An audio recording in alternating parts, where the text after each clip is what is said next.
কৃষির মধ্যে কি পান্তা ভাতে ঘি দেশে যুদ্ধ লাগিয়ে গেছে আর আমি আছি ভত্তা ভুত্তি নিয়ে। আসসালামু আলাইকুম রহমতুল্লাহ। টুক করে কুকার বাপ 1 কেজি লটকন কিনে নিয়ে আসে। লটকনের সিজন কিন্তু শেষ আর তোমরা ভাবতে চাও কিন্তু আজকে কিনে নিয়ে আসে। ওরে মোটেও না, বহুত দিন আগে কিনিল, ভিডিও করে থুইলাম, দেওয়ার সুযোগ পাইনি। তা যাই হোক, ভিডিও যখন করেছি তখন তো আপলোড করবই, এই তো ধারাবাহিকতা।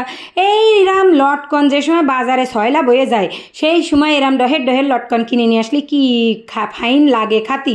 সবাই তো সিলে সিলে চুষে চুষে খায়, কারোর পছন্দ না, কিন্তু আমার কিন্তু ফাইন লাগে। আমি শুধু লটকন কিন্তু সিলেই খাই না, আর এক পদ্ধতিতে খাই, তোমাকে আজকে দেখা দিচ্ছি সেই পদ্ধতি। এইরকম একটা বাটি নিবা, নিয়ে ওই লটকন কাটা ফয়লা ধুয়ে নিবা, কিন্তু না ধুলে ওর গায়ে তো ময়লা থাকে। তারপরে এইরকম সিলে বিচিগুলো আলাদা এড়ে নিবা। এই যে লটকনের যেটা খাতি হয়, মফিজ ভাই কইলো বলে এই খুসা দিয়ে বলে আচারও বানানো যায়। আমি কিন্তু জানি না, তবে আগেরতে যদি কত তাহলে কিন্তু ওই আচার বানাতাম আমি ওই খুসা দিয়ে, একটু প্র্যাকটিস করে দেখতাম খাওয়া যেত কি না যেত। কিন্তু আগেরতে কইনি, এখন কি আরবো, লটকন তো খাইয়ে ফেলাইছি। সে কথায় কথায় কিন্তু লটকন কটা সিলে এরা আলাদা এড়ে ফেলাইছি। 1 কেজি লটকন কিনে নিয়ে আসলে আমি 2 কেজি সিলে ফেলাইছি। আহানে খুকার বাপ ওই বাকি যে কটা আছে খুকার বাপ খাইগে, আর আমি এর নতুন পদ্ধতিতে খাবো। এই দেখো সেই নুন নিয়ে আসি, ওই যে কি পিঙ্ক সল্ট না কি কয় না, ওই নুন, বিট নুন মন ওই সব কিছু না, কিন্তু তরকারিতে দিয়া নুনও না, পিঙ্ক সল্ট। তা তরকারিতে দিয়া নুন দিয়েও কিন্তু খাওয়া যাবে, আবার বিট নুন দিয়েও খাওয়া যাবে। যে যে নুন পাবে সেই নুন দিয়ে খাবে। আমার সামনে এই পিঙ্ক সল্ট ছিল, তাই আমি ওই একটু 1/2 চা চামচ দিয়ে নিলাম। দেওয়ার পরে একটা জাল বাইজে নিয়ে আসবো।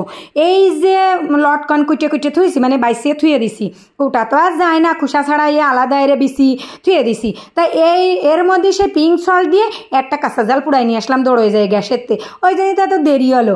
তা সে ওই দূর ও সুহুনো জাল, কাঁচা জাল কয়ে ফেলাচ্ছি আবারই, মাথা গেছে আউলাইয়ে। দুনিয়াদারির যে অবস্থা, এইসব মারামারি খুনি উড়ি দেখতে আমার মাথা গেছে আলোইয়ে। তা যাই হোক, সেই সুহুনো জালটা কিন্তু পুড়াই এনে নুন দিয়ে ওই লটকন কটা ভালো মতন চটকায় ডলে নিছি।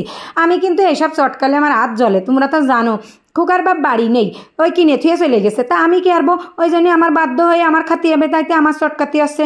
তা সেই নুন আর ওই জাল কিন্তু চটকাই নিয়ে ওই অল্প একটু লেবুর রস দিয়ে নিছি। লটকানটা না মিঠে দিল, ওই জন্য একটু লেবুর রস দিয়ে দিলাম। আবার নুনি একটু কম ছিল, তাও একটু দিয়ে নিলাম। দেওয়ার পরে এর ভালো মতন চটকাই নিছি। চটকালে কিন্তু জল হয়ে গেছে, সেটা ঠিক আছে, কিন্তু খাতি যে এত ফাইন লাগতেছে, যে এইরাম পুড়া জালের গিরান, আমার তো নাল পড়ে যাচ্ছে। আহানে কি আরি, এই যেরাম পুড়া জালের গিরান, সেইরাম নুন আর ওই লেবুর রসের টেস্ট, মানে এত অমৃতর মতো লাগতেছে। তোমরা যদি কেউ না জানো, আমার এই রেসিপি দেখে সামনের বছর খাইও, বুঝছাও। আর এই বছর আর খাইয়ে কাজ নেই, এই বছর মেলা দাম, শেষের পথে না, ওই জন্য দাম বাড়ে।